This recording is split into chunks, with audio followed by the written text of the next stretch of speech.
আসসালামু আলাইকুম কানিজ cooking and ব্লগসে আপনাদের স্বাগতম।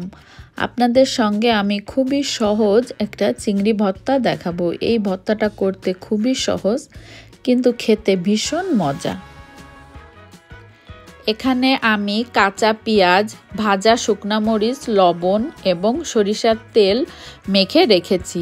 আর এদিকে আমি চিংড়ি মাছের খোসা ছাড়িয়ে লবণ এবং একটু হলুদ দিয়ে চিংড়ি মাছগুলোকে হালকা সিদ্ধ করে নিয়েছি যেন কাঁচা ভাবটা চলে যায়। তারপরে শিলপাটায় আমি চিংড়ি মাছগুলা পিষে নিয়েছি এবং ধনেপাতাও একটু পিষে নিয়েছি যেন ঘ্রাণটা ভালো আসে। এখন আমি এই সবগুলা একসঙ্গে মিশিয়ে নিব, মিশিয়ে লবণটা চেক করব। হয়ে গেল খুব সহজে চিংড়ি মাছ ভর্তা। আশা করি আমার এই চিংড়ি মাছ ভর্তাটা আপনাদের ভালো লাগবে। আপনারাও বাসায় এভাবে করে চিংড়ি মাছ ভর্তা ট্রাই করবেন। এই ভর্তা যদি একবার কেউ খায় সব সময় আপনার কাছে এই ভর্তাটাই খেতে চাইবে।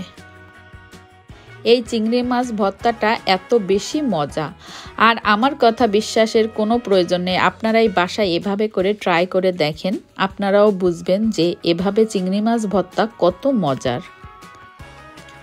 ওকে, এখন খাওয়া দাওয়ার পালা, আমরা খাওয়া দাওয়া করি। আল্লাহ হাফেজ।